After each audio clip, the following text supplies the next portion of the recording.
नमस्कार दोस्तों, आप सभी का स्वागत है मेरे यूट्यूब चैनल एग्ज़ाम टाइम में। और आज हम सामान्य ज्ञान को पढ़ेंगे, जिसमें आज हमारा पहला टॉपिक प्राचीन भारत का रहेगा, जिसमें हम प्राचीन भारत के महत्वपूर्ण टॉपिक जैन धर्म, बौद्ध धर्म, वैष्णव धर्म, इस्लाम धर्म, पुष्यभूति वंश और सिकंदर मौर्य वंश, इन सभी धर्मों का अध्ययन करेंगे। तो आइए शुरू करते हैं।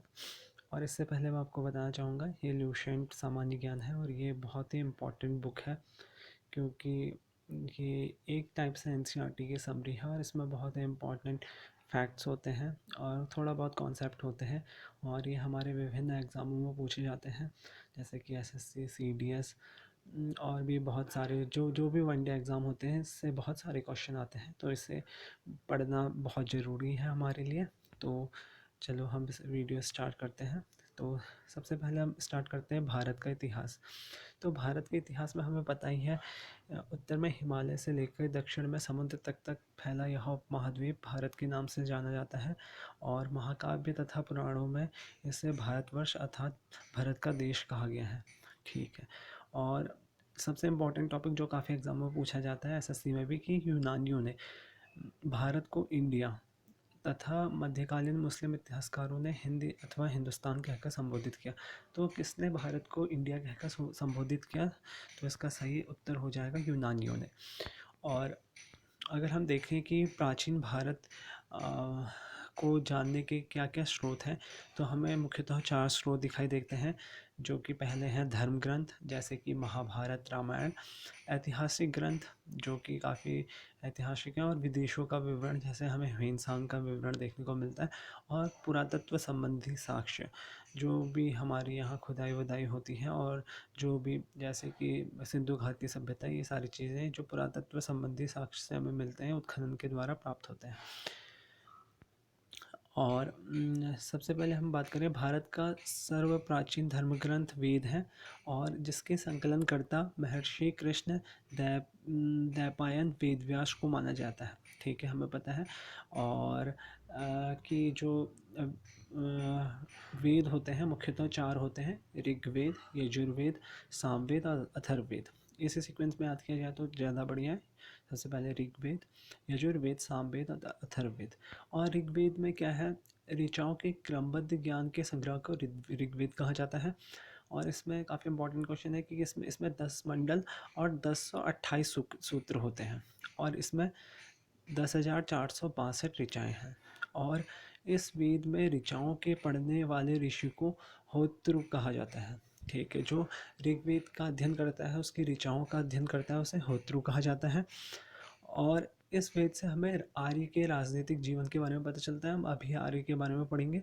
और इसमें जो सबसे इम्पोर्टेंट क्वेश्चन जो बहुत सारे एग्जाम में आता है, जैसे कि उत्तराखंड के एग्ज़ाम में और भी बहुत सारे एग्ज़ाम में, कि जो प्रसिद्ध गायत्री मंत्र है ओम भूर्भुवः स्वः, वो कौन से वेद में? हमें पता है कि वो ऋग्वेद में है, और उसकी रचना विश्वामित्र द्वारा की थी। तो यहाँ पे और ये तीसरे मंडल से संबंधित है। विश्वामित्र द्वारा रचित ऋग्वेद के तीसरे मंडल में सूर्य देवता सावित्री को समर्पित प्रसिद्ध गायत्री मंत्र है। ठीक है, तो गायत्री मंत्र का उल्लेख ऋग्वेद के तीसरे मंडल में है, और इसकी रचना विश्वामित्र ने की थी। बहुत इंपॉर्टेंट क्वेश्चन है, सही याद कर लीजिएगा। और एक दूसरा इंपॉर्टेंट क्वेश्चन, जैसे कि चतुष्वर्णीय समाज की कल्पना, तो ये ऋग्वेद के 10वें मंडल में हमें देखने को मिलती है। चतुष्वर्णीय समाज, जिसमें कि हमें पता है ब्राह्मण, क्षत्रिय और उसके बाद शूद्र, फिर वैश्य और फिर शूद्र, इनके बारे में हमें देखने को मिलता है। ठीक है। और क्या कहते हैं, प्राचीन इतिहास में ऋग्वेद के बाद जो स्थान आता है, वो सतपथ ब्राह्मण का आता है। ये हमें याद रखना है, काफ़ी इंपॉर्टेंट फैक्ट है। और उसके बाद आता है यजुर्वेद। ठीक है, यजुर्वेद में क्या होता है? यजुर्वेद जो है सहस्र पाठ के मंत्रों तथा बलि के समय अनुपालन नियमों का संकलन है। ठीक है। और यजुर्वेद में मुख्यतः क्या है? इसमें नियम है यहाँ पर, और क्या कहते हैं, मंत्र से रिलेटेड है यजुर्वेद। ऐसा मैचिंग में आ जाता है कि किससे रिलेटेड है। और इसकी जो पाठकर्ता होते हैं, उन्हें अधर्व्यो कहा जाता है। और एक इम्पॉर्टेंट क्वेश्चन यहाँ से बनता है कि कौन सा वेद जो गद्य और पद्य दोनों में है, वो है यजुर्वेद। यजुर्वेद ऐसा वेद है जो गद्य और पद्य दोनों में देखने को मिलता है। मतलब इसकी लेखन शैली कविता की टाइप की भी है और गद्यांश टाइप की भी है जो हम पढ़ते हैं। सामवेद की बात करें तो गाई जा सकने वाली ऋचाओं का संकलन है। मतलब सामवेद को हम ऐसे कर सकते हैं कि कहीं ना कहीं संगीत से समर्पित है। जैसे 100 से सामवेद, 100 से संगीत। और यजुर्वेद के बारे में पढ़ा था, मतलब यज्ञ वज्ञ जो नियम अनुष्ठान होते हैं, यजुर्वेद। ठीक है, ऐसे हम इसे याद कर सकते हैं। और इसके जो पाठकर्ता होते हैं उन्हें उदात्रेय कहा जाता है, उदात्रेय कहा जाता है। और उसके बाद हम मैंने जैसे आपको पहले बताया कि सामवेद को संगीत का जनक कहा जाता है। और अथर्ववेद की बात करें, अथर्ववेद क्या है? कहीं ना कहीं ये रोग निवारण, अथर्ववेद को हम आयुर्वेद से भी याद रख सकते हैं कि रोग निवारण से संबंधित है। तंत्र मंत्र, जादू टोना, वशीकरण, ये सभी अथर्ववेद में हमें देखने को मिलते हैं। और अगर हम पुराणों की बात करें, यहाँ पर पुराणों की बात आती है क्या कहते हैं, भारतीय ऐतिहासिक कथाओं का सबसे अच्छा क्रमबद्ध विवरण पुराणों में मिलता है। और पुराणों के जो रचयिता है, काफ़ी इंपॉर्टेंट क्वेश्चन बन जाता है, इसे याद रखिएगा। पुराण की संख्या 18 है और इसके रचयिता लोमहर्ष को माना जाता है। और इनकी संख्या 18 है, जिनमें से केवल 5 मत्स्य, वायु, विष्णु, ब्राह्मण एवं भागवत में ही राजाओं की वंशावली पाई जाती है। ये भी काफ़ी इंपॉर्टेंट सवाल है। संख्या तो 18 है, पर यहाँ पे कुछ पुराण है जिसमें कुछ राजवंशों की वंशावली देखने को मिलेगी, जैसे कि मत्स्य, वायु, विष्णु और ब्राह्मण और भागवत में। और देख लेते हैं, जैसे कि जो विष्णु पुराण है वो मौर्य वंश से संबंधित है। इसमें मौर्य साम्राज्य के बारे में जानकारी मिलती है। मत्स्य पुराण में आंध्र सातवाहन, तो क्या कहते हैं, मत्स्य पुराण में सातवाहन वंश के बारे में जानकारी मिलती है। और काफ़ी इंपॉर्टेंट क्वेश्चन है कि किस वंश को आंध्र नाम से भी जाना जाता है, या सातवाहन वंश को किस नाम से जाना जाता है? तो आंध्र वंश के नाम से भी जाना जाता है। इंपॉर्टेंट क्वेश्चन है, CAPF में आया हुआ था। और वायु पुराण जो है उससे गुप्त वंश के बारे में पता चलता है। और पुराणों में जो मत्स्य पुराण है सबसे प्राचीन एवं प्रामाणिक है। सबसे प्राचीन और प्रामाणिक की बात करें तो यहाँ पे मत्स्य पुराण हो जाएगा, जिसमें आदि और सातवाहन वंश के बारे में जानकारी मिलती है। जो अधिकतर पुराण थे वे संस्कृत श्लोक में लिखे गए थे। जो अधिकतर पुराण थे सरल संस्कृत में लिखे हुए गए थे, पर स्त्रियों तथा शूद्र जिन्हें वेद पढ़ने की अनुमति नहीं थी वे भी पुराण को सुन सकते थे। और जातक में बुद्ध के पुनर्जन्म की कहानी का वर्णन है।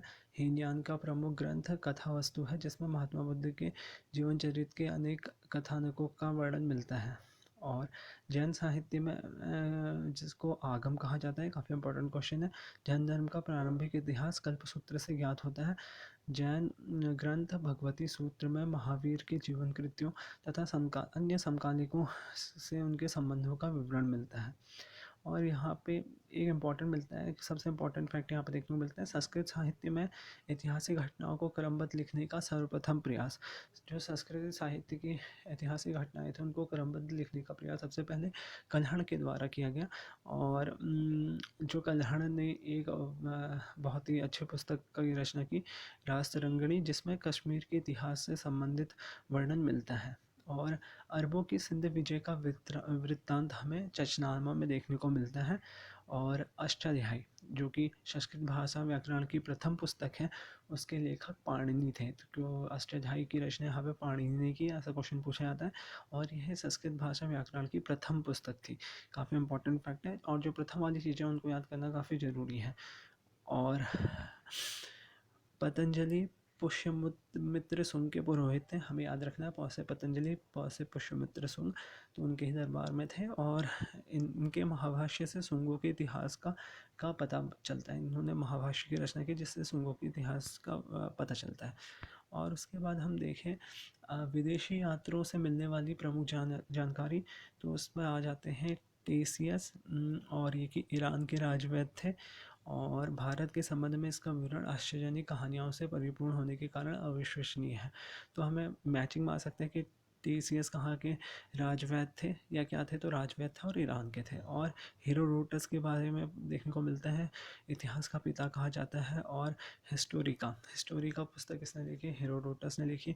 और इसमें वर्णन किया है, इसमें भारत और फारस के संबंधों का वर्णन किया गया है।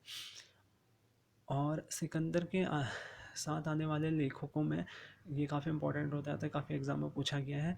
निरियाकस, आनेस्ट्रिकस, ऑस्टोबुलस के विवरण की जानकारी हमें मिलती है, जो कि काफ़ी विश्वसनीय है। और मैगस्थनीज, यह सेल्यूकस निकेटर के राजदूत थे। और मैगस्थनीज जो था सेल्यूकस निकेटर का राजदूत था, और ये चंद्रगुप्त मौर्य के दरबार में आया था। ठीक है, तो मैगस्थनीज जो सेल्यूकस निकेटर का राजदूत है, यह तो याद ही रखना, पर चंद्रगुप्त मौर्य के दरबार में आया था। और चंद्रगुप्त मौर्य के दरबार में आकर इसने इंडिका पुस्तक लिखी, जिसमें मौर्य वंश के समाज और संस्कृति के विषय में इसने बताया। डाई मेकर्स के बारे में देखते हैं। और डाई मेकर्स का संबंध किससे है? बिंदुसार से है, बिंदुसार से यहाँ पे। और यह सीरियन नरेश एंटियोकस का राजदूत था और मौर्य युग से संबंधित है। और डायोनीसियस की बात करें, ये क्या कहते हैं, टॉलमी फेलेडेल्फस का राजदूत था, जो कि अशोक के दरबार में आया था। और टॉलमी, इसने दूसरी शताब्दी में भारत के भूगोल नामक पुस्तक का वर्णन किया। और प्लिनी, इसने प्रथम शताब्दी में नेचुरल हिस्ट्री नामक पुस्तक लिखी, जिसमें पशु, पेड़ पौधों और खनिज पदार्थों के बारे का विवरण मिला। और पेरिप्लस ऑफ एरेथियन सी, इस पुस्तक के लेखक के बारे में जानकारी नहीं है, पर यह करीब 80 ईस्वी में हिंद महासागर की यात्रा पे आया था। इसके समय में भारत के बंदरगाहों तथा व्यापारिक वस्तुओं की जानकारी दी गई है। ठीक है, तो हमें याद रखना है, ऐसे याद रखना है कि कौन, जैसे कि टेसियस ईरानी राजदूत था, हेरोडोटस हमें पता है इतिहास का पिता कहा जाता है, मैगस्थनीज किसके दरबार में आया था, चंद्रगुप्त मौर्य के दरबार में आया था। डाईमेकस जो था वो किसके दरबार में आया था, यह बिंदुसार के। और टॉलमी किसके दरबार में आया, मतलब डायोनीसियस किसके दरबार में आया था, अशोक के दरबार में आया था। फिर चीनी लेखक की बात करते हैं। सबसे पहले इसमें आ जाता है फाहियान। जो फाहियान है, यह चीनी यात्री गुप्त नरेश चंद्रगुप्त द्वितीय के दरबार